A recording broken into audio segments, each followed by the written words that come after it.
I wish you could see it because I think it's fascinating. The body language. Normally, if the leader of the opposition starts slagging off a senior cabinet minister, they all sort of laugh together. They meet each other's eyes. There's a sort of an almost visible bonding exercise underway on the opposite front bench. So Starmer starts slagging off Jeremy Hunt. Hunt and Sunak sort of almost nudge each other, and then they'll give it, yeah, come and have a go if you think you're hard enough. You've seen it a million times, right? I know you mostly listen to PMQs. There's no PMQs today. Don't ask me why. I think they're on flexi time. The bonding on the front bench is clear. It's normally an absolute given. Opposition spokesman starts attacking a government spokesman. The government bench closes ranks. There we go. We got there in the end. That was the phrase I'm looking for. They close ranks visibly, verbally, loudly, quite often. And if a government member starts attacking a front bench opposition member, the opposition front bench closes ranks. If you can watch what Sunak was doing and what Braverman was doing when Keir Starmer was just really producing the receipts of her recent behaviour, it was absolutely fascinating because he almost, to my mind, or to my eyes, he was almost physically leaning away from her. I watched it a couple of times because I'm weird. I watched it a couple of times and there was a physical, I mean, repulsion would be the wrong word, except in the context of magnets. You know, when you turn a magnet and you can't push them together, they repel. The opposite of magnetize is repulsion. If you watch it, I'll play you the words in a moment because they're powerful, but to really appreciate the impact of what I'm talking about, you kind of have to see the pictures. He was literally, Fiona saw it as well. She wrote, he was literally leaning away from her, James. He really was. He was physically leaning away from her. And there was absolutely no engagement between the two of them. She didn't turn to him and roll her eyes as if to say, oh, I wish this clown would shut up. He didn't nudge her and say, crikey, you've really got under his skin, haven't you? He looked, I know, could be reading too much into it. Of course we could. But he did look as if he wanted to be anywhere but there.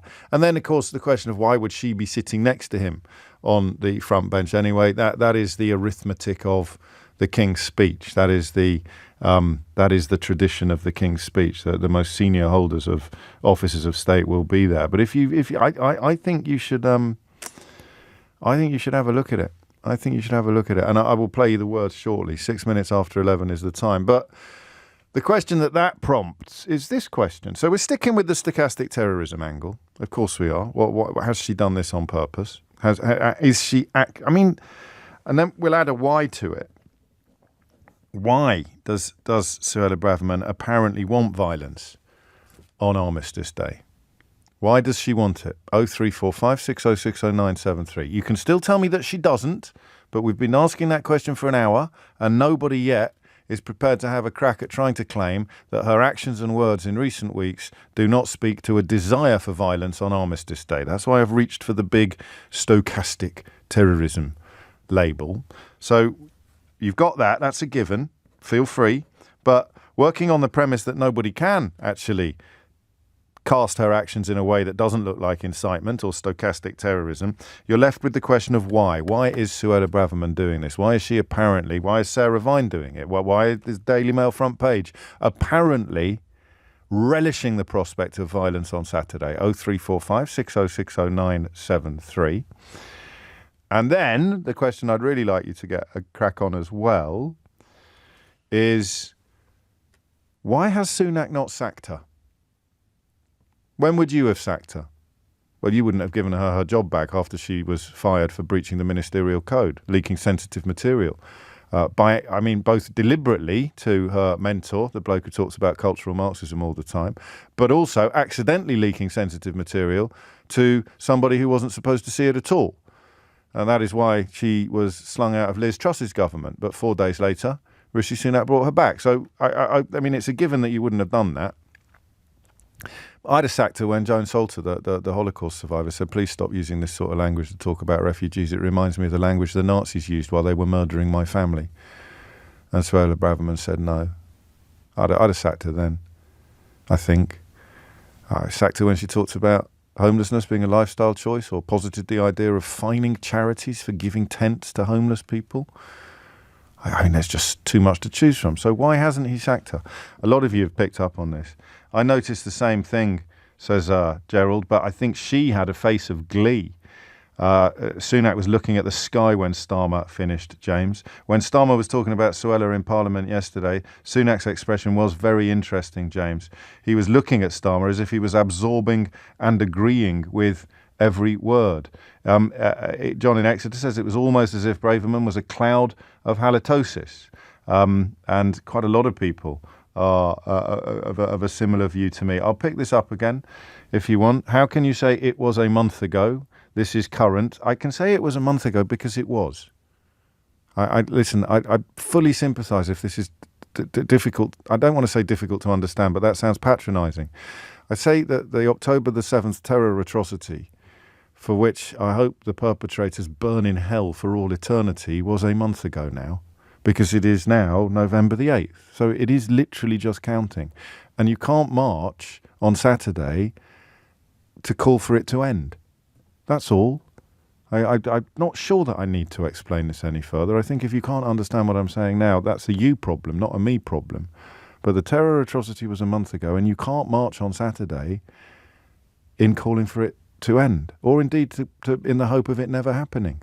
You can march on Saturday calling for a ceasefire, calling for a cessation of the bombardment of Gaza and the firing of missiles into Israel. But you can't march on Saturday calling for Hamas to stop massacring Israelis on October the 7th. That's all. And it was a month ago. How can you say it wasn't? There you go. I hope that helps. 10 minutes after 11 is the time. Here it is. Here's the speech.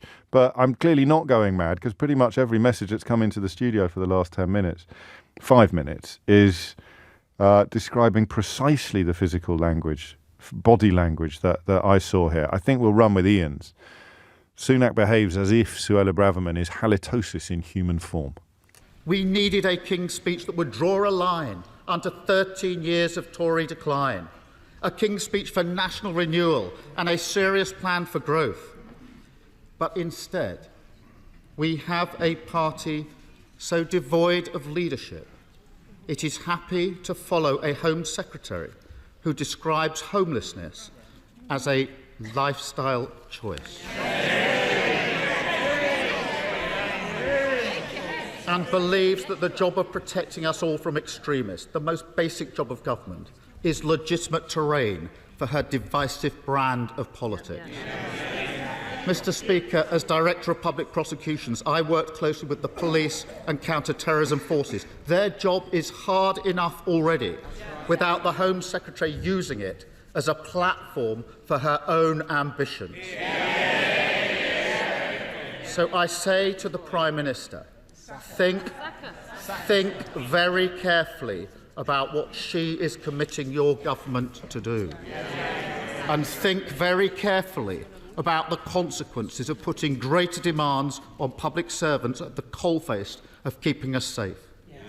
Because without a serious Home Secretary, there can be no serious government, and he cannot be a serious Prime Minister. And the physical recoiling is a great word, isn't it? Sunak almost recoiling from his Home Secretary as Starmer spoke. And I don't know that I saw glee on the face of Suella Braverman, but I certainly saw no closing of ranks on the front bench, which, of course, begs the question, why does he tolerate her? Because the perception has to be that he agrees with her.